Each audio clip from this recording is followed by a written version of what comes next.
Greetings to those who watch below. It's Friday, which means it's time for another stop on our paranormal tour of the US.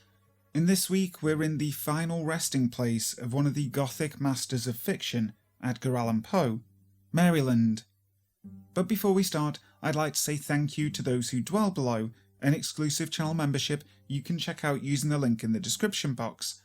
So thank you to Steffi Ray, Lefty Kim, M.A. Way, Julie B, Christina Groves, Chris BLK Chris, Canopsia, Tegan S, Tasos Keramaris, LT Punisher 666, and Wicked Witch. You can further support the channel by subscribing and hitting that notification bell so that you never miss a video. But for now, sit back, relax, and enjoy. Now Do You Believe in Us? By Ndestructible55. I was raised in a Christian home. My parents assured my brother and I that ghosts weren't real, that they were demons who played tricks on us to keep us from believing in God. I never experienced anything paranormal as a child. As I grew older, it was almost as if the spirit world did not exist to me. Poltergeists, demons, ghosts, those things only existed on the big screen. It was Halloween 2009, and I really wanted to impress my co-worker Megan. She said she wanted to go somewhere that was actually haunted, but she also wanted to go camping. I did a Google search for Haunted Camping Maryland. What I found was a weekend I will never forget. Point Lookout State Park is home to one of the most haunted lighthouses in the country. The background check I did on the Library of Congress's website exposed a dark personality of the southernmost peninsula of Maryland. Before the park was a campsite with a nature trail, it was home to over 20,000 prisoners of war during the Civil War, 4,000 of whom died from the fever, starvation, or worse. Before that, Point Lookout was home to a colony of settlers who were slaughtered by natives during the night. Megan and I were going to spend a night in America's most haunted campground. We were joined by our friends David and Crystal. I had made reservations for Site 137 after speaking with a park ranger. I asked him, which site would you not want to stay the entire night at? After we had set up our tent, got a fire going and had a few drinks, all of us decided that it just wouldn't be Halloween without a walk through the woods at night. We had all read stories about the place, eyewitness encounters from campers and local residents. Each one of us hoped to experience some kind of terrifying event that night. Being a fan of the TV show Ghost Hunters, I decided to bring a digital voice recorder in an attempt to capture some EVPs. For some reason, I also brought a small pair of binoculars that I wore on a string around my neck. We took off from our campsite around 11 PM. Being the only sober one in the group, I led the way. We walked down the small road that circles the campground called the D-Ring. It was quiet, and the air was filled with smoke from nearby campfires. It wasn't easy, trying to talk to ghosts while my drunk friends giggled and joked in the back of our formation. I started asking questions to provoke some kind of response, as I had seen done on TV. Who are you? How did you die? What are you doing here? Though my friends may have thought of me as an idiot, I know they wanted to see something scary as much as I did. Everyone scanned the woods for movement, expecting something to jump out at us. We made it halfway around the D-Ring when I stopped dead in my tracks in the middle of the road. Megan asked what was wrong. I told her I had a gut feeling to turn back, as if something didn't want us to walk any further. Megan and Crystal weren't the least bit frightened and seemed ballsy, but David and I, the men, were terrified. Crystal suggested that I was just paranoid and that we should keep going. I always go with what my gut tells me, but this time I ignored it. The binoculars around my neck bounced slightly when I walked, which started to bug me, so I held them in my hand, the strings still around my neck. Megan and I were talking about the theory behind EVPs when I said, "You just gotta keep an open mind. Who knows, you might even make a friend." Instantly, my binoculars were snatched from my hand, spun around in front of my face for a second, then fell. I froze in shock, then panicked. My friends looked at me like I was crazy.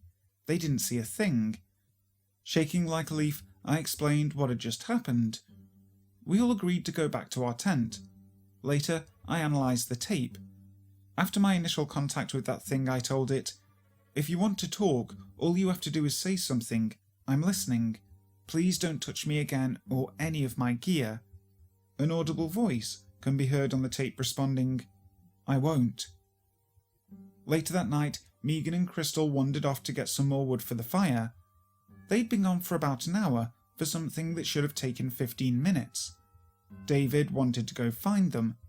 I didn't want to go back out there after the binoculars incident, but I didn't want my army buddies to think I was a wuss. David and I started off on the same path we had before, the D-ring. We caught up with Megan and Crystal halfway, the same place where I was attacked before. They were on the other side of a line of trees and were walking around to us.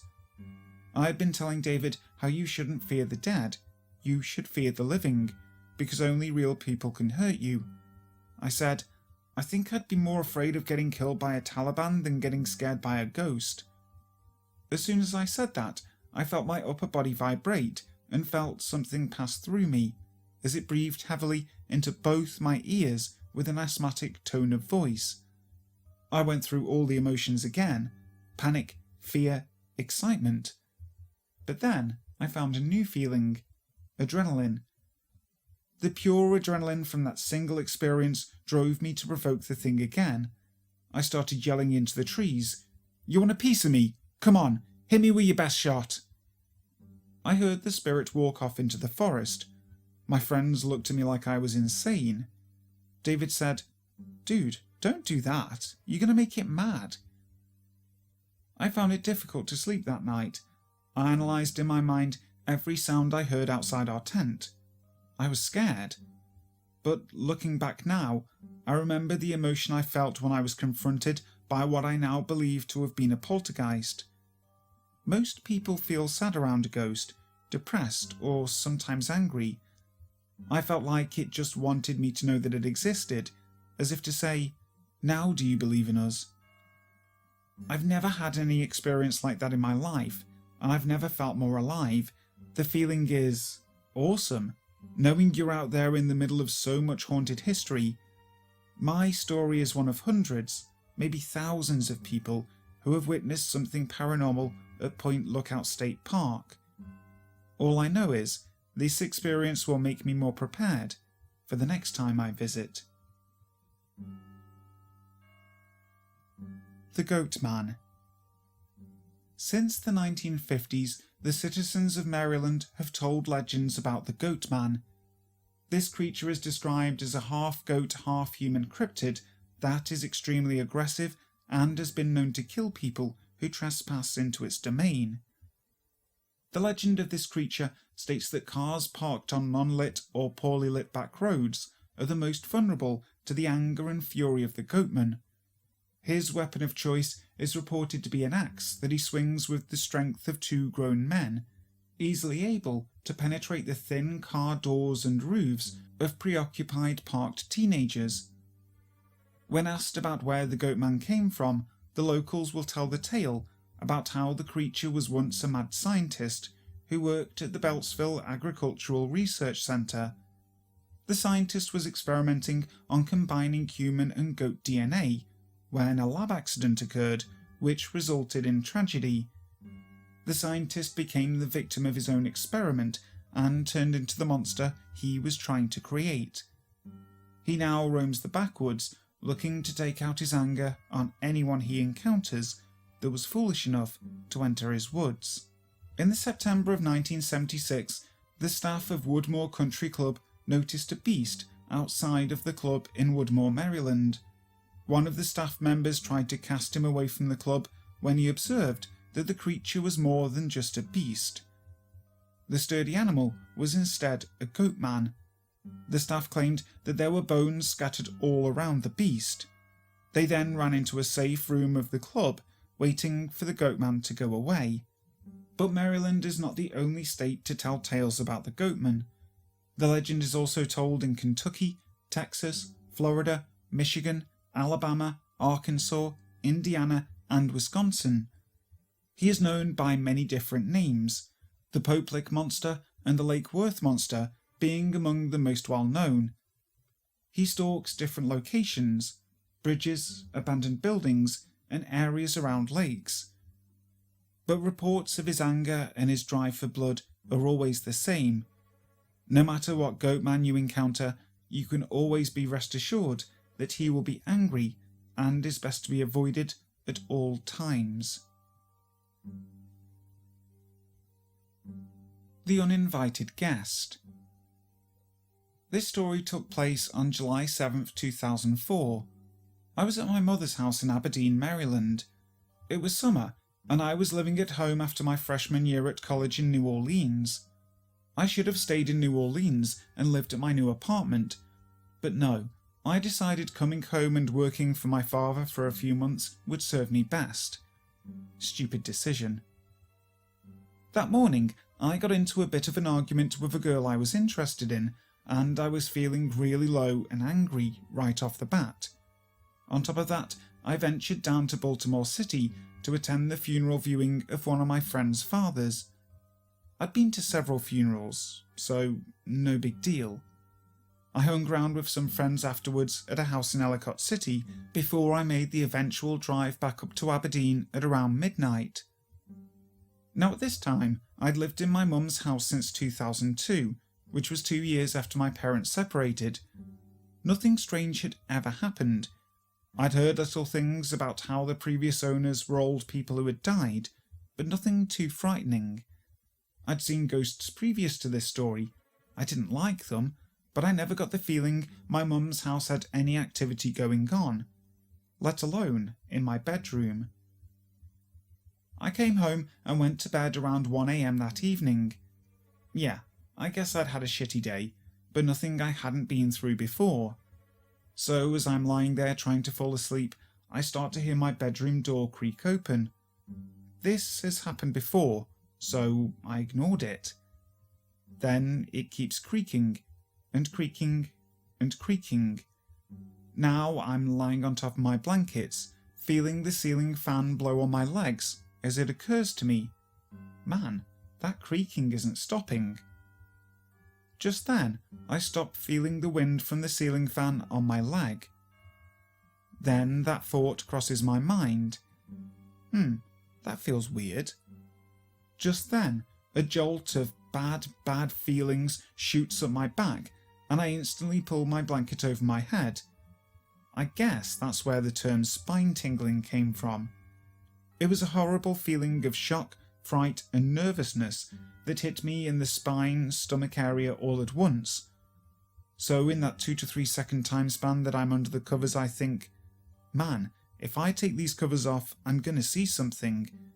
But at the same time, I thought, I really want to get out of my room right now. So I threw my blanket off, and sure enough, my bedroom door was halfway open, and the head and shoulders of a figure was gliding across my bedroom. Now, it's a small room. I was in my bed, and the thing was probably 3 to 4 foot away in the space between my bed and desk. I couldn't tell if it was a man or a lady. It was just a very vague, grey, purpley, misty outline of a head and shoulders moving through the room. I screamed at the top of my lungs and ran right out of the door, down the stairs, and into the den, where my brother was still awake and on the phone. I saw it! I saw it! I saw it! I said to my brother, and he of course ignored my rantings. It completely ruined the night. I couldn't fall asleep and went to work the next day without any rest. Ever since then, I've slept on the couch in the den. I rarely ever go upstairs. Remember, I have a whole bedroom upstairs, and it's been over 4 years since I've slept in it. As a case in point, Christmas Eve of that year, I was home while everyone else was gone to midnight mass. I was upstairs brushing my teeth. I didn't want to be there, so when I was done, I hurried down the hallway to the stairwell. Before I got that far, all the hallway lights flicked on by themselves. I spent the rest of the evening sitting in the car, not going back into the house until somebody came home. Rest assured, when that thing came into my room, it was the most frightening experience of my life. Hands down. Words cannot explain it. And there's nothing spiritual about it. I don't care what spirits are in my parents' house and why they would be there. Whenever I visit, I sleep on the couch. Moll Dyer. Poor Moll Dyer. She died horribly in the early years of Maryland's history, freezing to death in a brutal winter storm.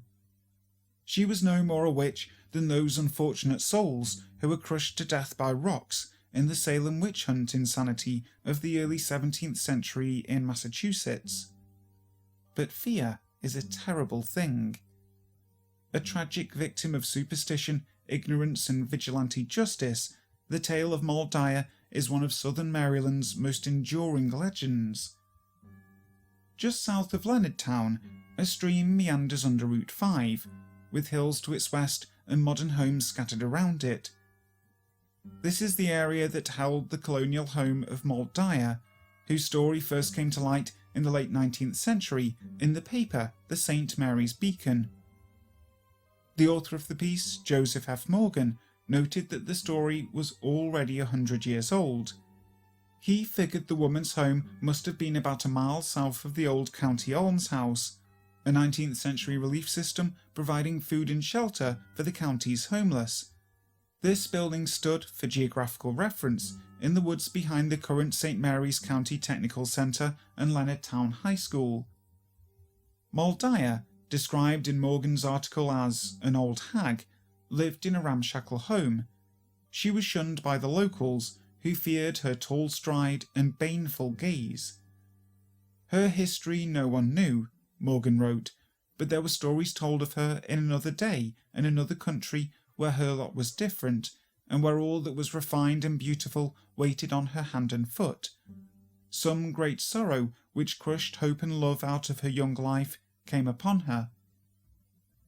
The destitute woman roamed the land during summer months, gathering plants from the woodland and begging a pittance from fearful neighbours who dared not deny her requests. The crux of the legend followed a bitter storm of plummeting temperatures, a winter blizzard of such fury that cattle and sheep froze in the fields. To the townspeople, stricken and desperate, the witch in the woods was at the heart of their ills, and they determined they'd had enough. After much deliberation, they lit torches, surrounded her shack, and set fire to her humble dwelling. The terrified woman fled to the surrounding woodland, and the townspeople returned to their homes, satisfied that they had ridden themselves of the person responsible for their troubles. Nothing more was heard from Moll Dyer for several days, until a young boy, searching for lost cattle in the snow, came across her frozen body kneeling on a rock, one arm stretched to the heavens as if cursing her tormentors. Families living in the area reported that fields planted in the years after her passing remained uncharacteristically barren. Rumours of her ghost wandering through the land where her death occurred began surfacing in later years. Always, the legends insisted, her spirit could be seen on the coldest night of winter. In the early 1970s, Philip Love, a St. Mary's County resident and writer for the Washington Star, became interested in the legend and tracked down old-timers in the area who knew where the rock Moll Dyer died upon still sat in the woods. The imprint of her hand and knees was said to be embedded in the stone. Love had the rock relocated to the old colonial jail in front of the courthouse in Leonardtown. For many years, the home of the St. Mary's County Historical Society, the jail became the rock's final resting place. The stone remains as one of the county's most curious historical relics. Haunted Armory by R. Kane. This is my ghost story. It concerns an experience I had with two other soldiers in a National Guard armory in Maryland. By way of background, I believe in the possibility of the supernatural, but I am inherently skeptical of supernatural explanations. Nonetheless, I've never found an explanation to what happened that night. At the time, I was in officer training, and my unit had recently located to a new armory. Arriving at drill one weekend, the unit was buzzing with talk of the armory being haunted. Some of the NCOs were outright nervous. For example, one pointed to a paper pinned to a wall that kept fluttering. I tried to be polite as I pointed out that it was over an air register. Overhearing one particularly high-strung NCO, I said, "Nonsense, there are no ghosts here." He retorted, "Why don't you sleep in the basement tonight then?" "That's not necessary, is it? I mean, it's just dark and grubby down there. The ghosts could be anywhere in the armory, right?" I replied somewhat lamely.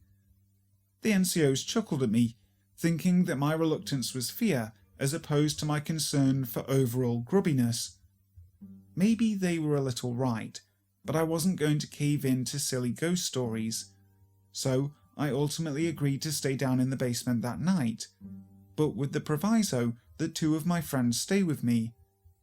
In hindsight, it was probably selfish to rope them into my mess, but they didn't seem to mind. During the day and into the evening, my unit engaged in close quarters combat training, which entails clearing rooms at close range. For those unfamiliar, think about what SWAT teams do. The CQC training area was the basement, and there was a pretty simple layout to the basement area. Bear with me, as the layout is important to the story. There was one staircase leading down from the main drill floor that opened into a long hallway, about 100 feet I suppose. On one side of the hallway were a series of rooms with lockers and the kind of junk only National Guard units can accumulate and keep. The first room by the stairway was particularly large. To help with the training, tables were turned on their sides to make barriers and barricades to be defended by opposing forces. Late at night, around 10 or 11 p.m, the CQC training was finished.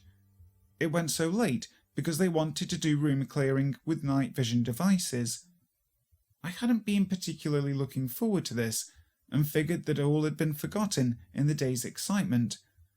I hummed as I nonchalantly unrolled my sleeping roll on the drill floor. The NCO I had had the exchange with earlier hadn't forgotten apparently, as the rascal came strolling over. "The sleeping bag would be easier to get in the basement rolled up, don't you think?"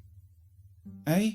Oh, yeah, I was just airing it out. Think I put it away wet or something. It smells funny," I mumbled and trailed off. Rats. I'd been outed. There was no way to avoid the basement, and I reluctantly grabbed my two friends, who deservedly made fun of me. We went down the steps and set up in the third room down the hallway, 2 doors from the large room. It was an austere bivouac with cots, sleeping bags, and a chem light cracked for light. It gave off an unearthly green glow. It seemed like a poor light choice, but it was better than the alternative of absolute darkness. It took some time, but we each drifted off into an uneasy sleep. A little while later, maybe around 12:30, I and one of my buddies were woken up by a banging coming from the large room. It sounded like someone was punching the old rusted lockers in there. I immediately assumed that I was the victim of a prank, and that the whole armory would be awake from the racket soon. No one came down the stairs to investigate, and I wasn't about to leave the safety provided by my sleeping bag, which gave the protection of an Abrams tank so far as I was concerned. Not wanting to wake my buddies, but curious to see if they were up, I whispered, "Bob, John, you guys up?" Bob whispered back, "I hate you." "Because you're in a smelly basement, or because you heard that?" "Both." So I wasn't the only one that heard it. I wasn't sure what to make of it, but I convinced myself that someone had hid down there to make a point, and I drifted back to an uneasy sleep. About an hour later, around 1 a.m, I awoke to a feeling of tension. I rolled over to face the open door frame and could see the part of the hallway immediately in front of the door. The chem light was still bright, and everything was visible in a green glow. Just as I thought nothing was going to happen, I heard a deliberate boot step start down the hallway.